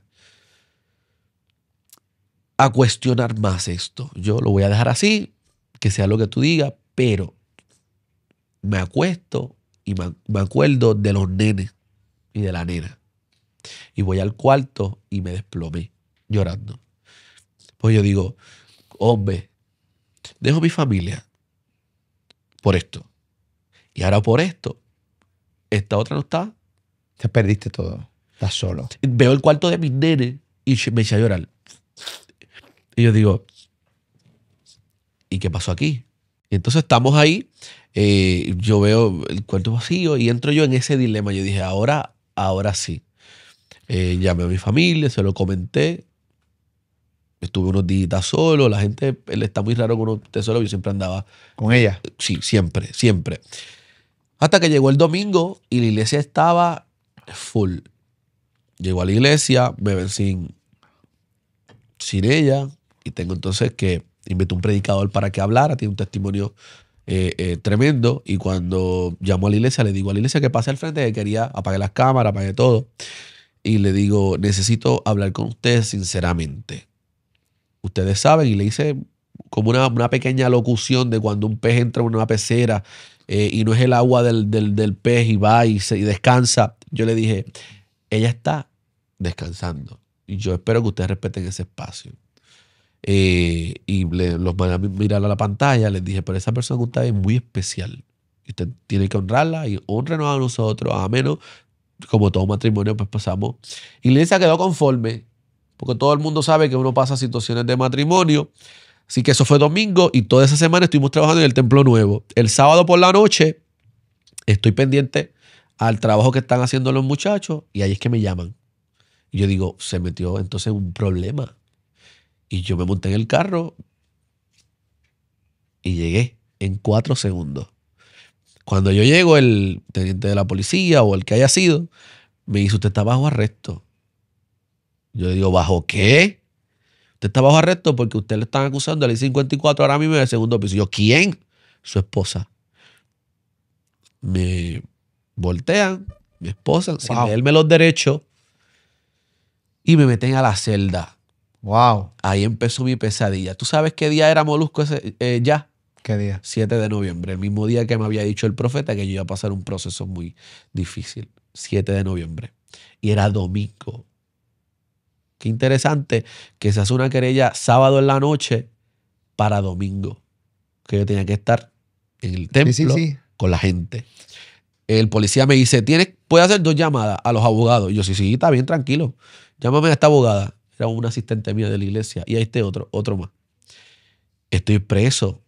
¿Cómo va a estar? Si estabas aquí en el templo hace unos minutos. Y yo, papi, vine aquí. No sé qué está pasando. Arranca para acá. Son mis abogados. Llegaron, pastor, ¿qué pasa? Y yo, tal persona me está haciendo una querella y eso es imposible. El abogado mío me dijo, ¿cómo tú llegaste sin llamarme a 5 segundos al cuartel para que te arrestaran? Yo no lo hubiera permitido. Y yo le dije, porque que yo no sabía. El que nada teme, nada esconde. Y yo llegué a las millas porque mi percepción era, no me dijeron que había una acusación. Mi percepción era, ella está en un problema o le pasó algo y yo tengo que ir a resolverle. Mi esposa a las 11, 12 de la noche en un cuartel, ¿qué hace ella? Y pues tiene un problema. Pues me arrestan. Porque tú nunca llegaste al cuartel esa noche porque te llamaron. No, yo llegué al cuartel rápido. Okay. En medio segundo llegué. Y me arrestan, me meten a la celda y cuando yo estoy en la celda llamo a estos amigos, les explico. Ellos están llorando, no saben. Mañana es domingo, pastor, ¿qué es lo que estamos haciendo? Estamos trabajando en la iglesia, estamos en el top. Estamos a 7 días de inaugurar el templo nuevo. Y eso era un revuelo porque la iglesia estaba todo el mundo esperando la inauguración. Y yo le digo, solamente llama a esta persona para que predique mañana el mensaje y dile que estas son las instrucciones. Cuando se lo dicen, él llegó. Dice, vos, ¿qué pasó? Yo le digo, papi, mira, yo no sé lo que está pasando. Yo llegué aquí, me dijeron esto. No sé qué no sé. Hay un asunto que desconozco. Y me dice, no te preocupes, yo mañana voy a predicar, no hay problema por la mañana, llegaron los líderes, llegó mi familia, etcétera, etcétera. Yo estuve sábado todo el día, de domingo toda la madrugada, y el domingo por la mañana, entonces llega todo el mundo, los líderes, mira, y yo, hagan esto, díganle al pueblo que yo no estoy, y es solo a los líderes le van a decir dónde estoy. Pues se da el culto, se da la dinámica, según lo que me dice, todo el mundo estaba preguntando, porque el domingo pasado yo estaba hablando de quién. De la que era mi esposa. Sí, era burbuja. Y hoy el pastor no está. Y está todo el mundo como en el cuchicheo. La iglesia está. ¿Y qué es lo que está pasando? De repente el predicador empieza a romper a llorar en el altar. Y no puede predicar. Termina el mensaje. Se apagaron las cámaras. Despido al pueblo y se quedan los líderes. Y la gente está en expectativa. Se va todo el mundo. Cerraron las puertas. Las cerraron. Y se quedaron los líderes en primera fila. Pero todo el mundo se quedó afuera esperando que era lo que estaba pasando. Y cuando el predicador le dice, mira, el pastor está en la celda. Empezaron a llorar. Uno empezó a gritar, otro empezó a llorar. ¿Y qué pasó? Y de repente se oye en el parking, el pastor está preso. Y se formó un revuelo y todo el mundo se montó en el carro. Empezaron a chillar al goma. Iglesia, ¿qué es esto? Bueno. Pero ese chisme de estar gritando, el pastor está preso. ¿Por quién es esa? Eso es una hermana que le dolió, se asombró. Sí, pero ¿sabes? Es como... ¿Cómo tú amas a una persona que es tu pastor? Te sacan de la iglesia, no te hablan. Obviamente no se podía hablar. Yo no quería mantener lo más close posible. Y hay una persona que se asombra y hermano, esto es lo que está pasando. Claro. Y todo el mundo se asombra y llegaron todos allí al cuartel. Y entonces se llenó eso. Y la policía, mira quién tú eres. Y yo soy el pastor Reinaldo López. Así porque esto está lleno aquí, hay un montón de gente. Y cuando y entonces empezaron a cantar, empezaron a darme palabras, me llenaron, etcétera. Entonces, por la noche, me suben arriba a un segundo piso y me enfrentan un juez y el abogado que yo tenía, como era tarde, era de madrugada, fíjate que se vio la vista en regla 6. Mira, Molusco, los procesos judiciales se trabajan de tres formas. Regla 6, que es el proceso para causa para arresto. Vista preliminar, que es donde yo me quedé. Vista preliminar es donde se muestra que hay causa para ir a juicio y en juicio se demuestra si eres culpable ¿Sí o no? o no culpable. Ok. En regla 6, eso se hubiera caído en regla 6. Lo que pasa es que fue muy sorpresivo en el momento en que me mandan a subir arriba. El abogado era a las 2 de la mañana y entonces el abogado se fue. Eso le llaman, nos allanamos a la vista. El proceso de allanarse a la vista no es otra cosa que decir, déjalo aquí, nos vemos en el tribunal. Cuando yo abro y cierro los ojos, estoy en Bayamón, En la cárcel. en la cárcel de Bayamón. Me arresta y yo digo, ¿para dónde yo voy? Y se tiene que ir a la cárcel porque no hay alguien que te fíe a esta hora. ¿Y para dónde yo voy? Y yo digo al abogado, y pregunté al abogado qué fue lo que hicieron. Se llenaron a causa. O sea, yo no sé lo que es eso. Yo no conozco el procedimiento. Me arrestan, me montan en la patrulla y llego a Bayamón. A la cárcel que se ve de la autopista. Anda pa'l carajo. Llego a la cárcel llorando yo por todo ese camino y hablándole del, ¿sabes? A la que me está llevando. Y cuando llego yo a Bayamón, me cambian de ropa. Los policías, yo escucho a los guardias, mira quién está ahí. El pastorcito. Llegó el pastorcito. Y yo, con mucho respeto, no hay ningún problema. Hubieron unos que me trataron bien, me cambié la ropa. Me toman fotos y me meten a una pecera. Esa pecera es el lugar donde meten a los presos nuevos para ver el comportamiento mientras se le hacen los análisis clínicos y médicos. Y cuando yo estoy ahí, yo entro en un ataque de pánico. Yo empecé a llorar, yo grité. Yo decía, ¿dónde yo estoy? Empecé a orar y yo decía, ¿qué yo hago aquí? Mi esposa por un lado, estoy pensando en mis hijos, estoy pensando en la iglesia, estoy pensando en la vorágine que hay en mi familia, mi abuela, que fue mi mamá que tenía 89 años. ¿Y qué va a pasar con mami cuando se entere? Y entré en un proceso bien crítico ahí. Y llegó la psicóloga, me atendieron y me dijeron, ¿cómo te sientes? Yo me siento mal. Me siento mal porque yo no debería estar aquí. No, no hay problema, me atendieron, me pullaron, me llevaron allá, me hicieron la prueba, el COVID, aquello, lo otro, y estuve ahí como 6 horas, ahí trancado. En la pecera. En la pecera. ¿Qué tan grande es la pecera? ¿O tan Del pequeña? tamaño de esta alfombra. Del tamaño de esta alfombra. Y Súper pequeña. súper pequeña y hay un frío descomunal. Y tú estás casi sin ropa, pero lo que te ponen un suétercito por encima que es más grande que esto y te lo dejan ahí, te está frizando. Si eres nuevo ingreso, sabes que no conoces el proceso. Y yo con un ataque de pánico allá adentro, tuve como 6 horas hasta que entonces me abren la celda y me dicen, vas para adentro. Cuando me dicen, vas para adentro, Molusco, una de las guardias me dice, toma este papel. Y yo le digo, ¿qué es eso? Me dice, mira, ese papel es, ahí están las acusaciones tuyas. Cuando te la pidan, al preso que te las pida se las va a dar. Yo digo, ¿el preso que me las pida para qué? Esas son las reglas de la cárcel. ¡Wow!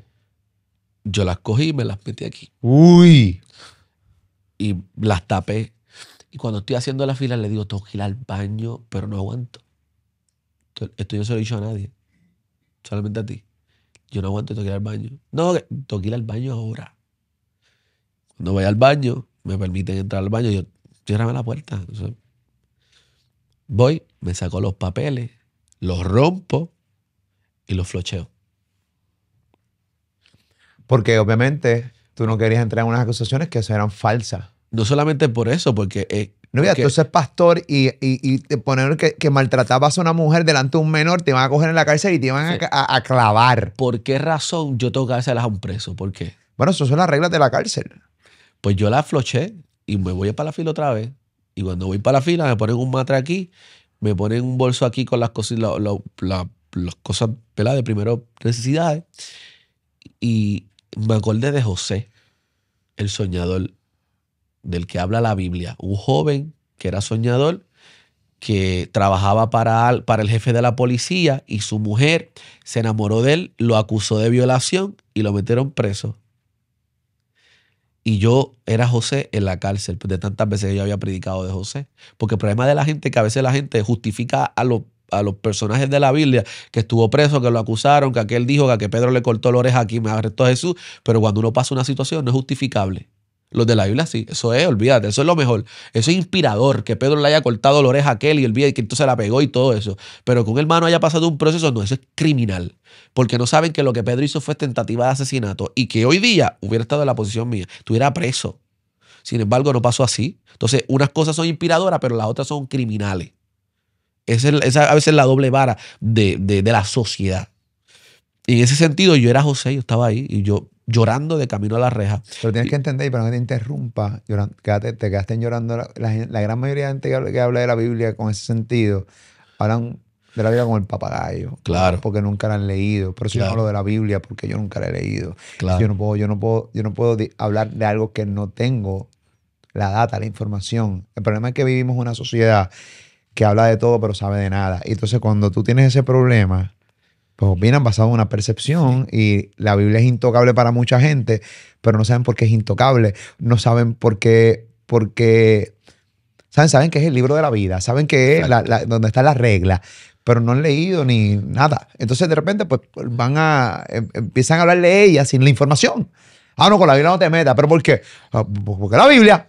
No, pero dime por qué. Exacto. ¿Qué hay ahí? Entonces, pues no lo saben. Exacto. Esos son un sector de las masas del mundo, del planeta. Sí. Hay mucha gente que sí sabe el contenido y que sí te va a juzgar por lo que acabas de decir. Claro. Y en ese sentido, cuando voy arrestado con mi matrecito y con mis cositas, me entran a la población general. Uy, Dios mío. Y cuando voy, 167 Bayamón.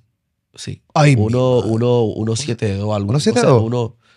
Yo le cambio los nombres. Yo voy a de ahí. 702. 702. 167 Rex. No, la 167 está under construction. Sí. Mira. Sí, es la del lado, eso es la que están extendiendo, van haciendo un proyecto nuevo al lado. Creo que es la 702. Y Ok. cuando voy, me dicen, por reglas del administrador de las cárceles, va a estar aparte, en el complejo, pero en una celda solo. Y me meten ahí, cuando esa reja hace clac, clac, clac, clac, clac, clac, clac, clac. Suena como en las películas. Suena como en las películas, suena peor. Yo entré en un segundo ataque de pánico porque agarré la reja y empecé a gritar: necesito hablar con mi papá, necesito ver a mi abogado, necesito hablar con alguien, pero ¿y cómo es posible? Y cuando me vi gritando, solté la reja y dije: esto no es lo que yo tengo que hacer. Miré la vuelta y me arrodillé. Y le dije: Padre, yo te di mi juventud. Y tú sabes que yo he hecho lo que mejor he podido, pero tú me tienes que librar de esto porque tú sabes que esto no es, aquí no es que yo se supone que esté. No hago más que estar allí. Y viene un guardia y me abre la reja y me la deja abierta. Uno de los policías. Y como a los 15 minutos entra el líder de la cárcel de Bayamón. Al menos de ese complejo. De uno de los grupos que manejan las cárceles. Entró a tu celda. Entró a mi celda. ¿A qué carajos? Ay, perdona la expresión. Sé que tienes amigos que te vienen saliendo, pero es que esto es como una serie de Netflix. Me dijo: mi nombre es tal. Yo soy el líder de la cárcel. Y vengo a hablar contigo. Y yo le digo: bajé la cabeza. Me dice: ¿por qué estás aquí? Yo le digo: mira, yo tuve unos problemas de matrimonio y estoy aquí por eso. Temblando, y olvídate porque es normal. Y me dice: yo sé por qué tú estás aquí. Me dijo: yo sé por qué estás aquí. Y nosotros conocemos quién tú eres y conocemos quién es tu esposa. A ti te conocemos del altar y a tu esposa la conocemos de su pasada vida. A los dos los conocemos. De su pasada vida. Sí. De su pasada vida. De antes de ser cristiana, de su pasada vida. ¿Qué pasada vida?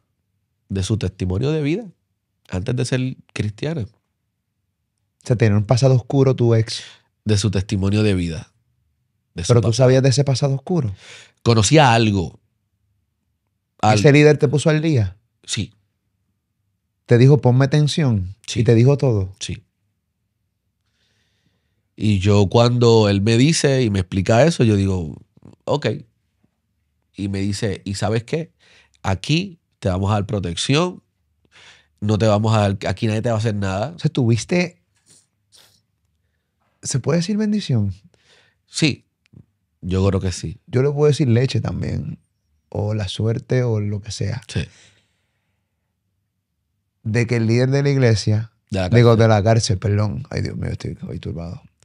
Es que esta historia está bien... O sea, yo pensaba que estábamos llegando a la parte final del podcast y honestamente cuando entras a la iglesia, perdón, a la cárcel, que lo conviertes en iglesia porque te arrodillaste. Estoy justificando mi No disparate. solamente eso. Estoy justificándome, pero diga el disparate. Entra el líder de la cárcel Sí, y sabía el background de tu ex sí, y te lo dice completo. completo. ¿Qué tan lejano tú estabas de esa información versus la que él te dice? Yo conocía algo, lo que pasa es que no, ¿Tú sabes qué porcentaje? no sabía cuán complicado. O sea, no sabía que alguien, que yo entrando a la cárcel me voy a encontrar con alguien que me dijera eso. Jamás. Nunca me lo imaginé. O sea, que el líder de la cárcel creyó en ti. Sí. Y me dijo, ¡Wow! no solamente eso, me dijo, aquí hay muchas personas que están aquí, incluso condenadas por lo mismo, sabiendo nosotros que no es así, conociendo nosotros a sus mujeres. Y por eso yo quiero explicarte cuáles son las reglas de la cárcel. ¿Y cuáles son las reglas de la cárcel? Entre ellas me dijo no orines en la tapa, estas cosas se dicen, estas cosas no se hacen, no grites, pide permiso, consúltalo conmigo todo. O sea, aquí hay unas reglas. Y me dijo, si quieres esto aquí, esto allá, todo esto se provee aquí, estas cosas. Yo nada de eso uso. Dice, pero yo te lo estoy diciendo por si acaso.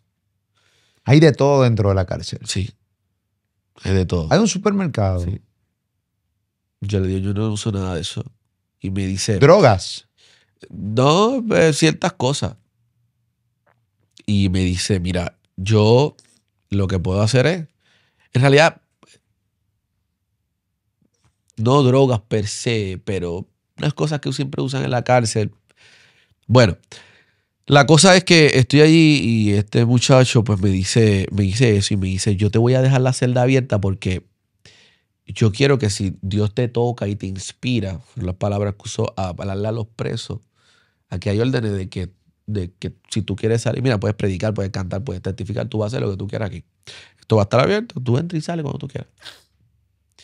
Y yo le di, cuando entré en confianza y sentí que fue Dios que me estaba protegiendo allá adentro, le dije, yo quiero empezar contigo. Yo no puedo ir a hablarle a otro si no te hablo a ti primero. Y empecé a hablar y cuando empecé a preguntarle, yo llevo toda la vida preso. Y salgo y vuelvo y caigo. Pero yo tenía una abuelita que oraba por mí. Por eso las oraciones de las abuelas y de los padres son esenciales. Me decía, yo tengo una abuela que oraba por mí, la palabra siempre la tengo presente, nunca se me olvida. Y a lo mejor no pude predicar, pero voy a hacerte de bendición para ti, para que tú lo hagas. Y estoy en esa dinámica con él y él viene y yo le pregunto si quería aceptar a Jesús como su Salvador. Y me dice, sí. Yo le digo, tú eres el primero. Terminé la conversación con él, me explicó otras cosas. Yo le dije cómo me sentía. Él le pedí que si podía hablar por teléfono, porque había un teléfono afuera. Me dice, mira, esto se trabaja así, así, así. Tú llamas, pagas en el teléfono de la cárcel y haces esto. Cuando salgo, estaban repartiendo ya, había un almuerzo, algo, estaban repartiendo. Y yo dije, me toca meter aquí, los presos son los que reparten el almuerzo, déjame meterme. Y yo dije, yo quiero ayudar. Y empecé a repartir. Cuando empiezo a repartir, empiezo a hablar de Jesús. Y me fui celda por celda. Y me presentaba, mira, yo soy el pastor Reinaldo López. Pero como él me había dicho, siempre preséntate como el pastor, pero que está aquí por esto. No le esconda nada, porque te van a preguntar. Yo, mira, yo estoy aquí porque yo tuve un problema con la que es mi esposa, esto y esto y esto, y por eso estoy aquí. Y fui celda por todo el complejo. Me gané, 12 presos se convirtieron. Cuando era el número 11, Cuando era el número 11, voy a la celda y le digo, Señor, ya yo terminé. Yo no vendo nada, yo no sé hacer nada más que predicar tu palabra. Y si tú me permitiste estar aquí para esto, ya yo lo hice. Y el Señor me habla y me dice, te falta uno. Te falta Cuba. Ahí estaba Junco, ahí estaba Carlos, ahí estaba José. Y había muchos otros. Y yo, Padre, Cuba. Pues salgo afuera y voy donde Cuba. Le digo, Cuba, tú necesitas aceptar a Jesús como tu Salvador. ¿Sabes por qué? Porque yo me tengo que ir hoy de aquí. Y me dice, de aquí nadie se va. Y menos así como usted quiere. Y yo digo, yo me voy. Yo me voy hoy. Y me dice, no, tú no te vas. Yo le digo, olvídate si yo me voy hoy. Papi, acepta a Cristo. Entonces me siento con él, le di la palabra, le di unos consejos. Él me habla de su vida, me dice que está preso por droga, que es cubano, vivía en Miami, de Miami viene a Puerto Rico y me de vacaciones. Lo encontraron droga y lo jugaron en Puerto Rico. Wow. Y está preso en Puerto Rico. Y le di la palabra y le digo, y necesito que aceptes a Jesús como tu Salvador. Después de darte la palabra, y me dijo, yo voy a aceptar a Jesús como mi Salvador por dos cosas. Porque la palabra que tú me diste me ministró. Y yo necesito a Jesús. Y para que te vayas. Cuando voy bajando, escucho que me llama el policía, López Arroyo Reinaldo, recoge tus cosas. Yo le digo, Cuba, te dije que me voy. Y tú no sabías, o sea, no era que te iban a dar información, es simplemente que tú sentías que te ibas hoy.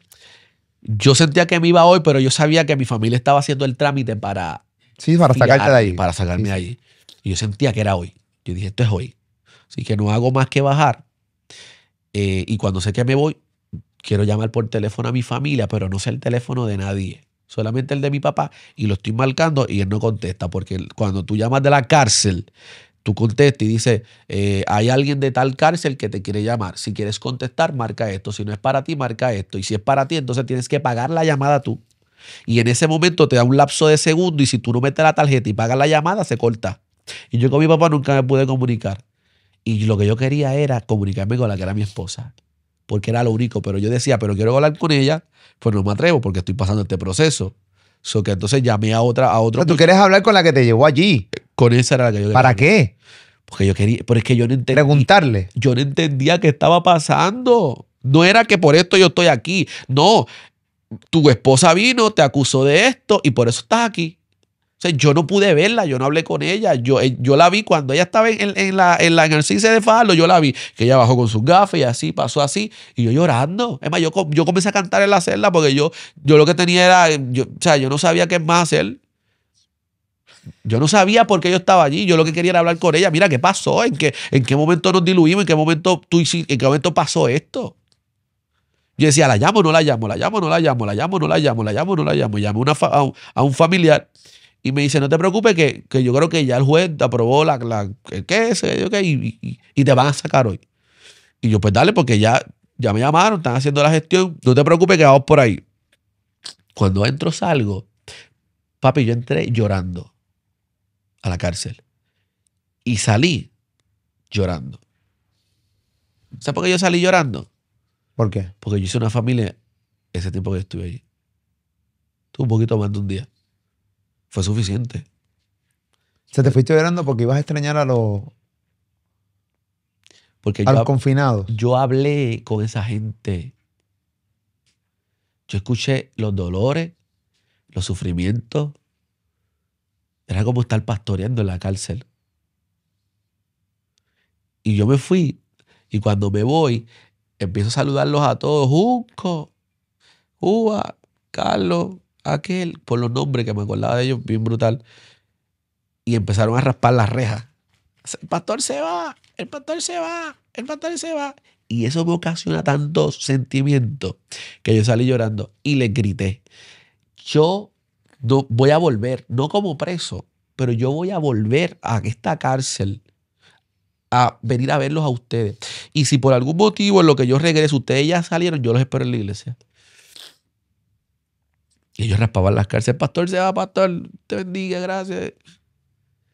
Y salí y llegué a casa. Ok. ¿Por qué ella hizo esto? Lo sabes, tuviste una conversación con ella, tú sales de la cárcel, vas a tu casa, obviamente vas a enfrentar el proceso que duró 2 años. Un proceso de 2 años donde los medios de comunicaciones fueron full contigo. ¿Por qué ella hizo esto? Obviamente hoy sales inocente, ¿no? O no culpable. No causa. No causa. Para juicio. Para juicio. No hubo pruebas. Nunca Mira, hubo pruebas. el proceso se diluye porque cuando yo salgo, mira, cuando yo llegué a casa, yo tenía la casa llena de familia y llena de gente de la iglesia. Y yo salgo y me dijeron, no te podemos dar el teléfono, no queremos que entre a internet, no queremos que entre a nada, nada. Y yo digo, ¿por qué? Y me dice uno de los nenes míos, me dice, papi, tú estás en la Comay, en el 4, en el 2, en los periódicos, en Primer Impacto, en Univisión Estados Unidos, ha llamado toda tu familia. Nunca yo, me dijo él, nunca había visto que una noticia la mencionaran tanto. El pastor Reynolds, un pastor que le hace esto a su esposa. Sí, era por el título de pastor. Eso fue una vorágine. Y las redes sociales, eso fue más o menos, creo que fue miércoles, qué sé yo qué. El viernes yo me atreví a prender mi celular y me metí a las redes. Cuando yo vi lo que la gente decía de mí, cómo se expresaban mis amigos con los que yo estudié, mis vecinos, los más lejanos, los más cercanos que me conocen saben que no era así. La gente, Tus amigos mis con los que amigos, estudiaste en la hablaban escuela, pestes de ti. lo peor. Que cómo era posible, que si esto, que lo otro, lo peor. Yo era así. Lo que pasa es que se nos olvidan que hay una presunción de inocencia. Y yo te agradezco eso porque yo le dije a uno de mis muchachos, todo lo que se hable de mí me lo van a guardar. Y me enviaron un programa tuyo en La Mega y tú dijiste, la prensa está reseñando esto como ha querido, pero yo aprendí. Esas fueron tus palabras. Sí. Yo aprendí y yo no voy a volver a meter la pata porque hay una presunción de inocencia. Esas fueron tus palabras. Por eso yo estoy aquí hoy. Si tú supieras todos los medios que a lo mejor me llamaron para que yo estuviera hablando esto allá. Y yo dije, con el único que yo voy a hablar es con Molusco. Porque Molusco nunca me faltó el respeto desde su espacio. Y las palabras que Molusco dijo, que las dijo mucha gente también, yo agradezco esas palabras. Porque la influencia que él hubiera tenido hubiera sido peor para mí. Si él hubiera reaccionado de otra forma. Lo que pasa es que hay una presunción de inocencia y se nos olvida, y a mí se me olvidaba muchísimo. Yo llegué a atacar personas que todavía ni tan siquiera habían sido, ni le habían, yo creo que ni leído los cargos, ni sus derechos, ni nada, y ya yo estaba atacándola como Sí. si lo hubiera hecho, como si yo hubiera estado ahí con una cámara. Sí. Entonces, dentro de mi ignorancia, pues lo llegué a hacer muchas veces.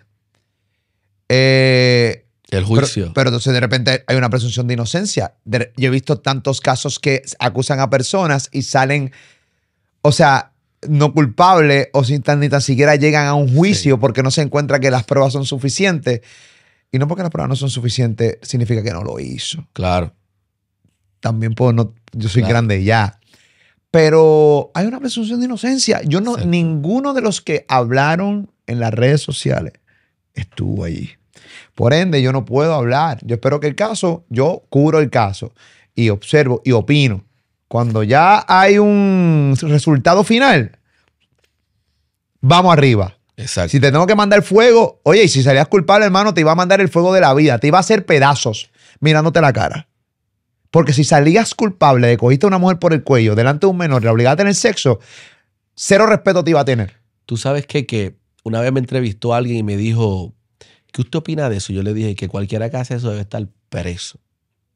Me dijo, pero ¿y cómo usted está hablando de eso? Usted tiene un juicio encima. Y yo le dije, yo no tengo miedo. Cualquiera que toque una mujer, un niño sobre todo, que es el campo que yo he trabajado toda la vida, y un animal debe estar preso. Sin pena. Va a ser pastor. Sin pena. Debe estar en la cárcel. Pastor, usted está ante Dios. Olvídate ante Molusco. Yo soy un ser humano. Yo soy un hijo de Dios. O como la gente lo quiera ver. Olvídate lo que diga Molusco.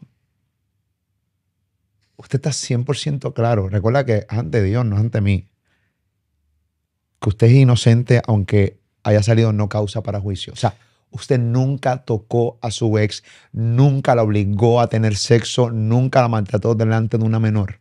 Yo soy tan inocente, Molusco, que en la última vista, ante preguntas de mi abogado, esa persona aceptó que mintió en el proceso. Tu ex aceptó que mintió en el proceso. Aceptó bajo juramento que se puede remitir a perjurio que mintió en el proceso. Y al final de todo, mira, fue tanto así, Molusco, ¡Wow! Molusco, fue tanto así. Primero, lo que voy a decir a los hermanos que están viendo esto, que no suelen ver el contenido porque a veces tiro una que otra mala palabra, que ya no lo suelo hacer mucho, pero eso es una cabronada en todo el sentido de la palabra. Ustedes me perdonan, hombre o mujer, esto no se trata de sexo. Esto se trata de una acción. Cuando tú tomas la acción de mentir, de que fuiste acusada, o sea, que fuiste maltratada, por X o Y razón, y llevas a una persona a un proceso de tribunales, hasta la cárcel, y luego del proceso tú, en juramento, en la sala de un juez, en un tribunal, tú admites que mentiste en el proceso. Yo solamente me estoy acordando de esta entrevista, el día que entraste a la cárcel, el día que te pusieron en la pecera, tus ataques de pánico, el día que te pusieron en la otra celda, el día entonces que tuviste, hablaste con el líder de la cárcel de Bayamón, el día que te arrestaron, los hermanos de... Yo estoy pensando en todo esto y yo digo... Mi familia, mis hijos. Eso es una cabronada. Mi iglesia, todo lo que perdí, yo perdí todo, Molusco. Lo único que no perdí, gracias a Dios, fue mi casa. Pero yo tuve que venderlo todo para poder pagarlo. ¿Y tú has hablado con ella? ¿Ella te pidió perdón?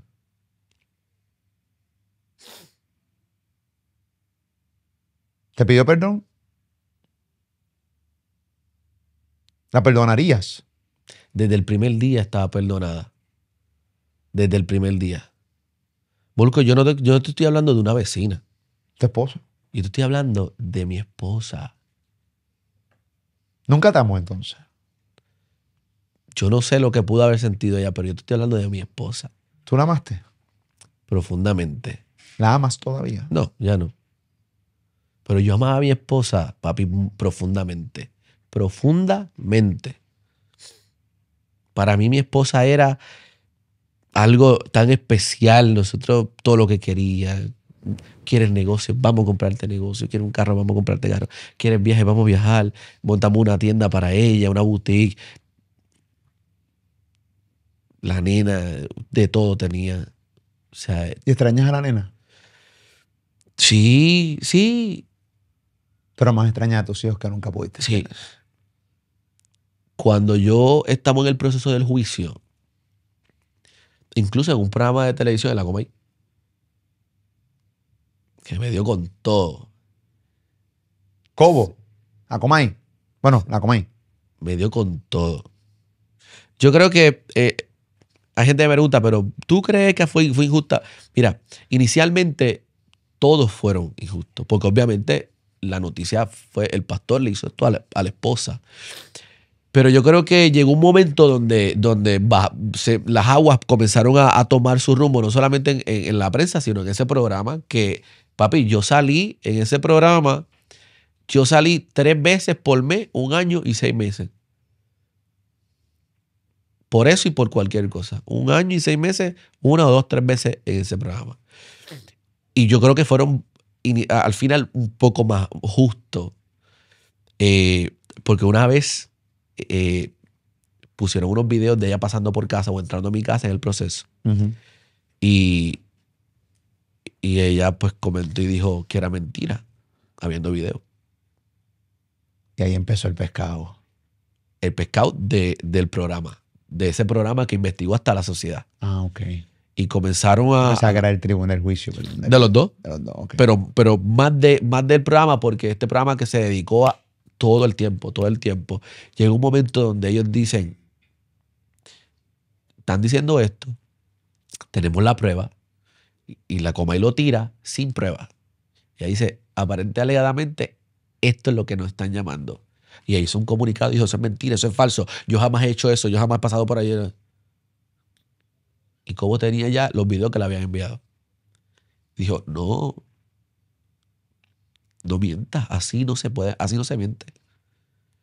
Tú dijiste ayer que yo mentí, porque si tú dices que eso es mentira, yo lo dije, tú dijiste que yo mentí. Yo no mentí. Aquí está el video. Se acabó el teatro. Nosotros lo presentamos en el tribunal igual. La prueba fue bien, de 10 mentiras, 25 le sacamos. Okay. Y al final el abogado le preguntó, ¿usted mintió en el proceso? Sea sincera. Dice, sí, yo mentí. Y yo veía la cara del juez que hizo así. Y la fiscal decía, ¿y la pertinencia? Y el juez decía, esto es muy pertinente.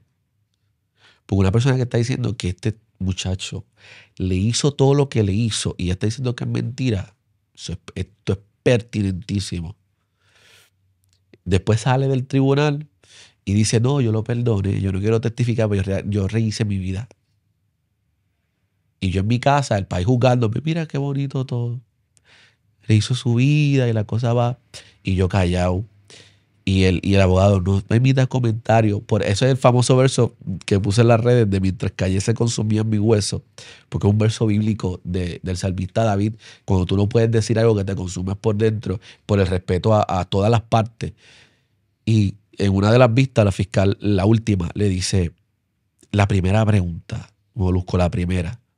Usted dijo en la vista pasada que usted mintió. ¿Por qué usted mintió? Ella levantó las manos y dijo, yo no voy a contestar preguntas. No voy a contestarle ni al juez, ni a usted, ni al abogado, ninguna pregunta. ¿Tu ex? ¿Por qué? Porque había dicho que ella había mentido. Entonces ahora es la hora de explicar por qué. Y entonces ella dijo, yo no voy a decir nada, quiero que me excusen. Y la fiscal la excusó. No quiere decir más nada, el juez la excusó y yo me quedé allí.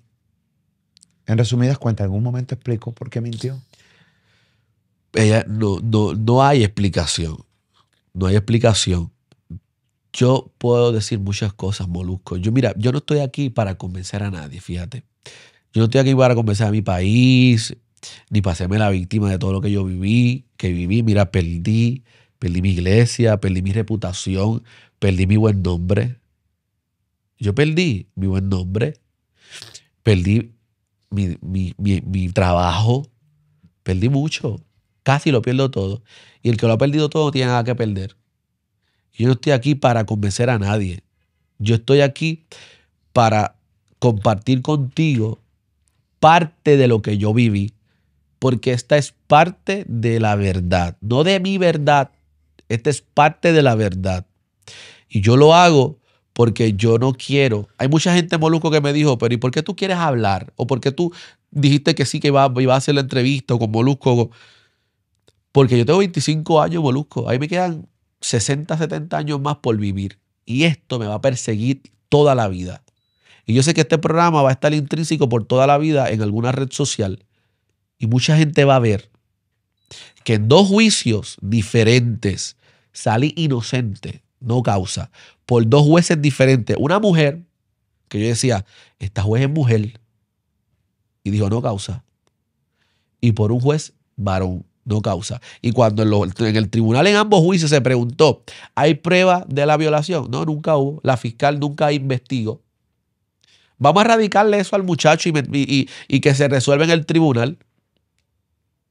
Porque el procedimiento criminal dice que si tú eres fiscal y tú tienes a alguien que acusa a otra persona de violación, tú coges a la muchacha, la mandas a un hospital, la mandas a hacerse un asunto, lo que sea, y vamos a probarlo. Si entonces al imputado lo dejamos libre en lo que se le puede imputar y lo mandamos y lo buscamos arrestado. ¿Qué ha pasado en sin número de ocasiones? Sin número. ¿A qué pasó con Pablo Casella? Él es sospechoso, pero no hay prueba. Cuando hubo prueba, vamos a arrestarlo. Ahora sí, pero se investigó primero. Entonces, tú no me puedes decir a mí que tú eres fiscal y que viene una persona y te dice me violaron y tú dices vamos a radicarlo, olvídate de eso, que se echaba el tipo, que se echaba el muchacho, sea quien sea, vamos a echarle la vida. O sea que los fiscales no hicieron bien su trabajo. No lo hicieron. Hicieron una puerca contigo. No hicieron bien su trabajo. Y mancha el buen nombre del Departamento de Justicia, que en 2 juicios diferentes, un caso tan nombrado como este, en 2 jueces totalmente diferentes, en 2 juicios totalmente diferentes, con 3 fiscales, hayan determinado no causa. O sea que tú te clavaste a los fiscales. Yo no uso esa palabra. No la estoy usando yo. Pero yo salí victorioso porque la verdad salió a relucir. Entonces tú no puedes determinar. Entonces la pregunta clave es, fíjate, la menor estaba presente, ¿sí o no? Eso dice la noticia. Y dijo ella.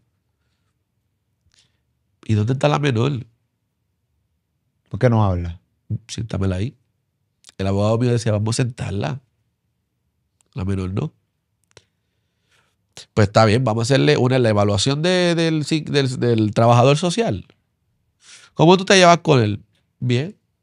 ¿Y quién es la que te castiga? Eso está en el papel. Y el abogado dice, usted dice esto, pero el papel dice esto otro. Se fueron unos peritos como parte del caso que no están enajenados de nosotros dos. El abogado le pregunta al perito, ¿usted le sacaría la verdad a una niña que ha vivido en una casa donde hay maltrato por 10 meses?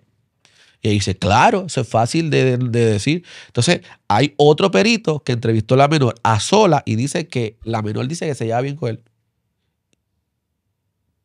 ¿Y dónde está la menor aquí? Si ella lo vio, vamos a aceptarla a que testifique. Nunca hubo absolutamente nada. Nunca. Si yo te digo algo, se forma una bomba aquí. Tienes un micrófono de frente. Pero te lo voy a decir más adelante. ¿Quieres una segunda parte? Yo creo que en 3 años, en 2 años más, pues me puedo volver a sentar aquí contigo. Pues hay una orden de protección y no puedo ¿De ella hacia ti o Sí. de tú? O sea, tú tienes una orden de protección. O sea, ella tiene una orden de protección para protegerte de ti. Sí. Wow. Y en ciertos aspectos, por eso hay cosas que no puedo compartir contigo. Pero en 2 años más yo me siento aquí contigo y yo te voy a decir algo y explotamos este podcast. Pastor Reinaldo López Arroyo, gracias por estar conmigo. Gracias a ti, gracias al país, a la gente que te sigue. Estamos en Semana Santa, Molusco. Y mi consejo para la gente es, la Biblia dice que Jesús vino a los suyos y los suyos no les recibieron. Yo no me puedo sentar aquí a hablarte de mi experiencia de vida sin hablarte de Jesús. Así que en esta Semana Santa yo invito a la gente que pueda estarnos viendo, que sé que son millones de personas, a que no miren a un pastor, a que no miren a una persona per se, que miren a Jesús. Si nuestro blanco es Jesús, yo creo que las cosas cambian. La Biblia dice, si mi pueblo se humilla, en la cual mi nombre es invocado, y oraren y se convirtieren de sus malos caminos, si cambian sus vidas, yo los oiré desde el cielo, perdonaré sus pecados y los prosperaré. Pero hay unas condiciones. Para entrar al cielo hay unas condiciones. Y yo invito a la gente a que no me miren a mí, no miren a Reinaldo López, no miren a un pastor, no miren a una iglesia. Hay que mirar a Jesús. Si lo miramos a Él, no hay mejor ejemplo que Él. Si miramos a los hombres,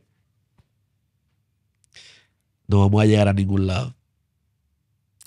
Gracias a la amiga tuya que me ha dado esta taza, este detallito. Nice Memory Art and Design. ¿Cómo se llama ella? Shirley Hernández. Saludos, Shirley. Gracias por esta taza del canal. Esta es la que usaré para beber café aquí en mi entrevista. Dios te bendiga, papá. Abrazo. Gracias por estar conmigo. Gracias a ti. Un abrazo. Molusco TV.